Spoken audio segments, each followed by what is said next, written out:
بسم اللہ الرحمن الرحیم۔ السلام علیکم ناظرین، میں ہوں شری عارف حمید بٹی، لاہور پاکستان سے مختلف خبروں کے ساتھ ناظرین ایران اسرائیل جنگ خطرناک ترین مرحلے میں داخل ہو چکی ہے، جہاں سے واپسی بظاہر بادی النظر میں ممکن نظر نہیں آتی، اور یمنی حواسی باغیوں نے کی جانب سے اسرائیل پر پہلے میزائل حملے نے ثابت کر دیا ہے کہ اب یہ جنگ صرف دو ملکوں کی نہیں رہی۔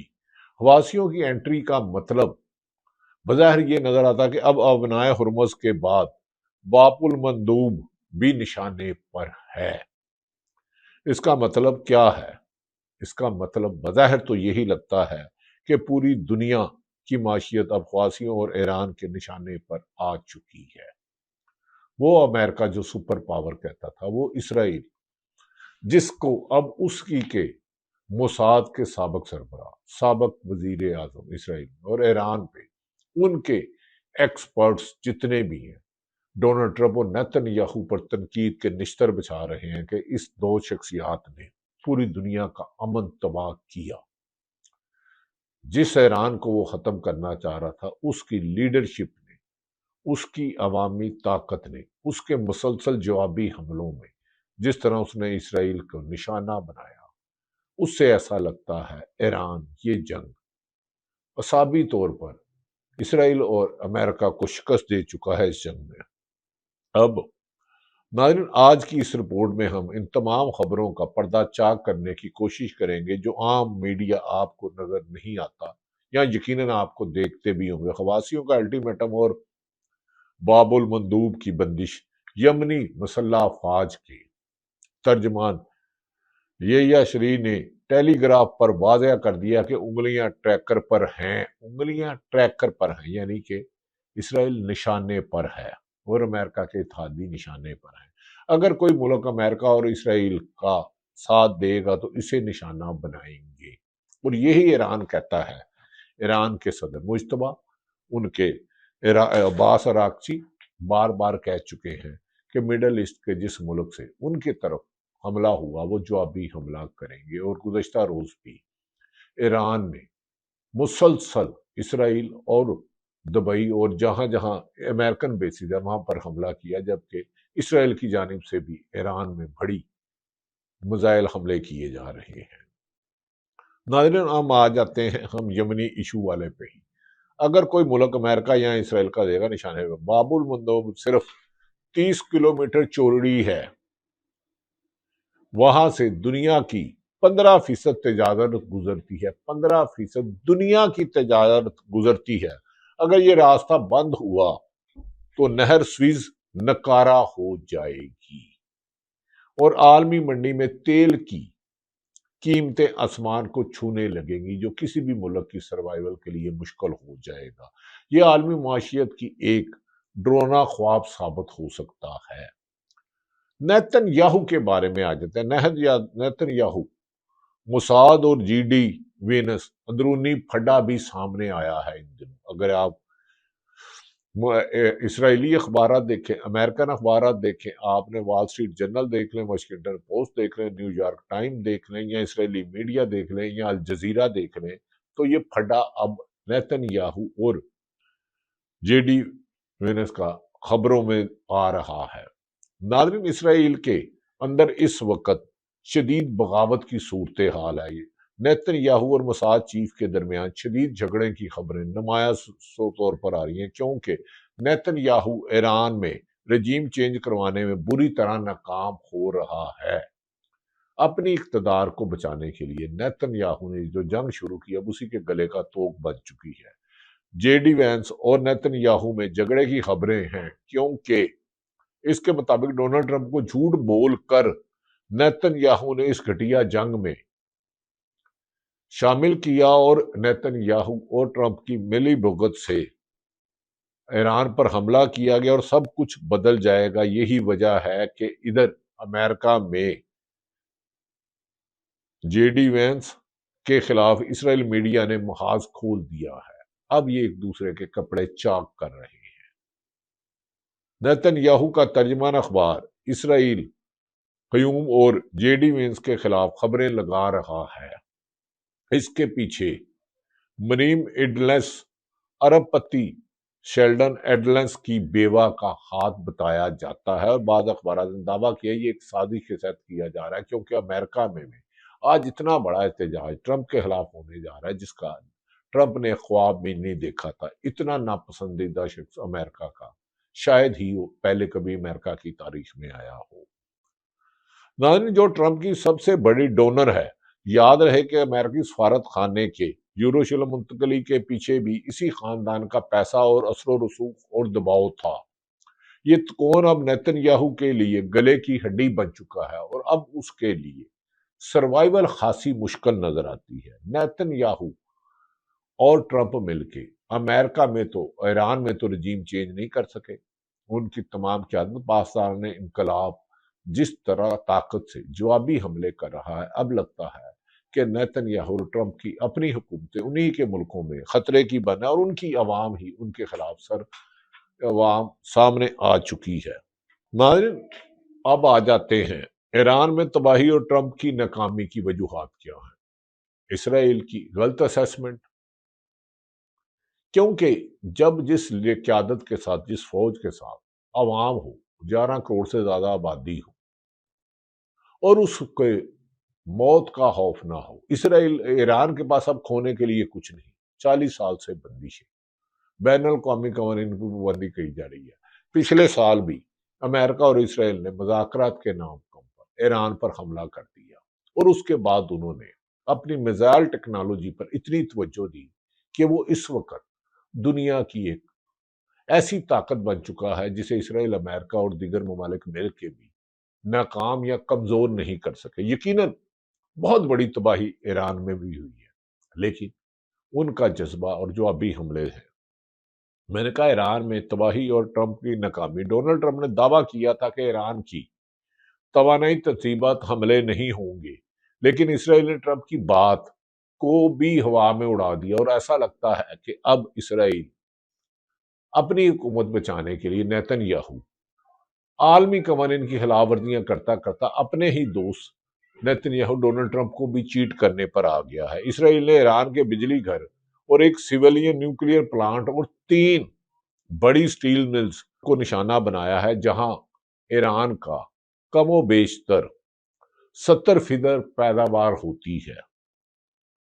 ایرانی ریڈ کریسنٹ کے مطابق 93,000 سے زیادہ شہری مقامات تباہ ہو چکے ہیں، 93,000 کے قریب مقامات تباہ ہو چکے ہیں، جن میں 71,000 سے زیادہ گھر اور 600 سکول شامل ہیں، اور تہران میں بھی بڑے پیمانے پر نقصان ہوا ہے۔ اسی کا ذکر آج عباس اراغچی نے بھی کیا کہ ہمارے سکول اور رہائشی جنگی قوانین کی خلاف ورزی کی جا رہی ہے، اور ان کی لیڈرشپ کی شہادت کے بعد انہوں نے اپنا سسٹم اتنا مضبوط کر لیا کہ انہیں جوابی حملے کرنے میں مشکل پیش نہیں آ رہی۔ آنے والے دنوں میں پاکستان میں بھی حالات اہم ہیں۔ پاکستان میں اس وقت بظاہر موجودہ حکمران عوام کو حقائق سے دور رکھنے کی کوشش کر رہی ہے، اور پاکستان تحریک انصاف یعنی کہ پی ٹی آئی نے گزشتہ روز سلمان اکرم راجہ، چیئرمین برسٹر گوہر اور سہیل افریدی نے عمران خان رہائی کے لیے ممبر سازی شروع کر دیا، اور ایک دوسرے کو گارنٹی دینا شروع کر دی ہے کہ ہم نے بار بار درجنوں بار عدالتوں سے رجوع کیا، سیاسی جدوجہد کی۔ خود وزیر اعلیٰ خیبر پختونخوا سہیل افریدی، جو واحد فارم 45 اور 47 کا عوام کا منتخب نمائندہ ہے، 4.5 کروڑ عوام کا ہے، وہ درجنوں مرتبہ عدالتوں میں گیا، سپریم کورٹ گیا، ہائی کورٹ گیا کہ مجھے میرے بانی پی ٹی عمران خان سے ڈیالہ جیل میں ملاقات کرانے دی جائے۔ ان کی بنائی 75% جا چکی ہے، اس کی بہنوں کو نہیں ملنے دیا جا رہا۔ اب تحریک انصاف کیا اس جنگ کے حالات میں تحریک چلائے گی؟ خیبر پختونخوا میں تو ممبر سازی کی جا رہی ہے، عمران خان رہائی کمیٹی کا نام ہے، عمران خان رہائی جدوجہد رکھنے سے فرق نہیں پڑتا، لیکن پنجاب میں جبر اور فسادیت اور نا انسانی حقوقی پامالی کی داستانیں اتنی زبان زدے عام ہیں، اتنی نا انصافیاں ہو رہی ہیں کہ جس کا ذکر بھی کرنا مشکل ہے۔ ایک طرف حکمران 12 ارب کے جہاز لے رہا ہے، دوسری طرف غریب آدمی پاکستان میں خطے غربت کا 50% سے زیادہ کراس کر چکا ہے۔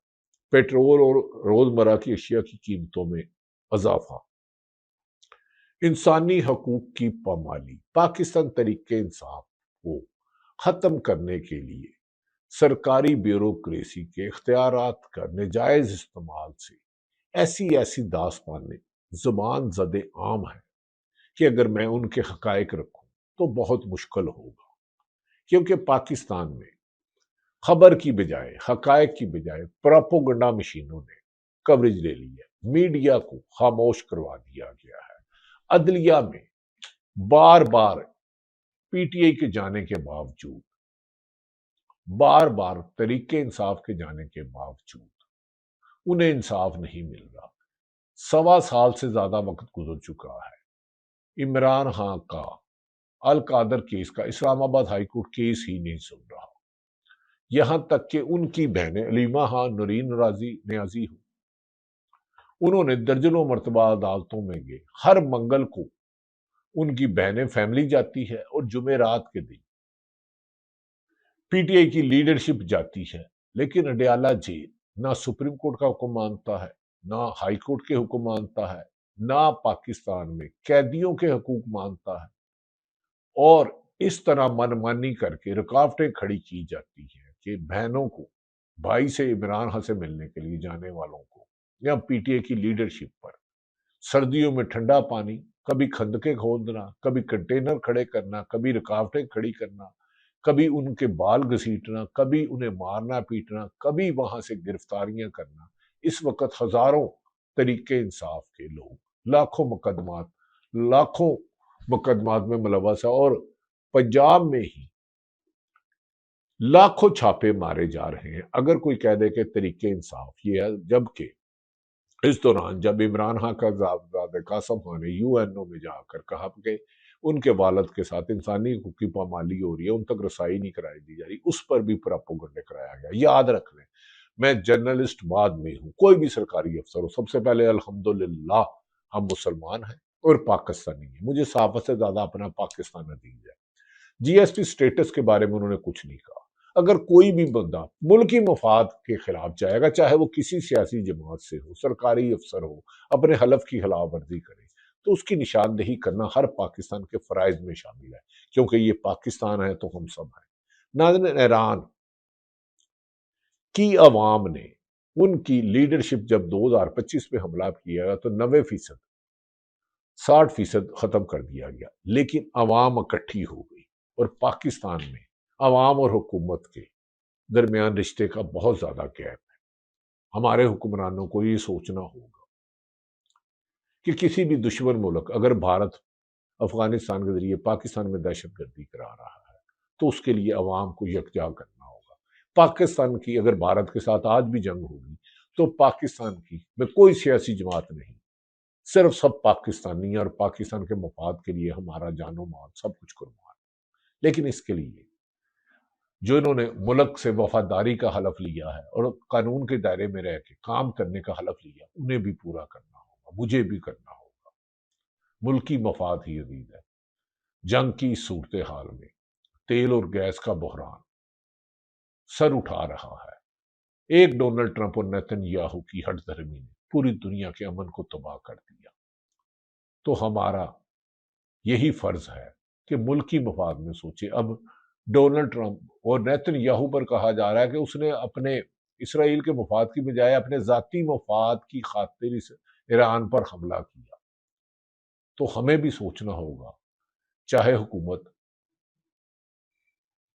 پیپلز پارٹی کی ہو، نون لیگ کی ہو، پی ٹی اے کی ہو، یا کوئی اور ہو، ہم سب سے پہلے پاکستانی ہیں، ہمیں پاکستان عزیز ہے، ہمارے ادارے ہمیں عزیز ہیں، لیکن اداروں کو بھی تو ہمیں اپنا بنانا ہوگا۔ ہم تو انہیں اپنا سمجھتے ہیں کیونکہ وہ ہمارے ہیں۔ اگر چند لوگ اختیارات سے تجاوز کرتے ہیں، اس کی نشاندہی کا مطلب یہ نہیں کہ ہمیں اپنے آپ سے ہمیں اپنی ذات سے زیادہ ہمیں اپنے ملک سے پیار ہے، کیونکہ اس ملک نے ہمیں سب مقام دیا۔ اللہ تعالیٰ پاکستان کا حامی و ناصر ہو۔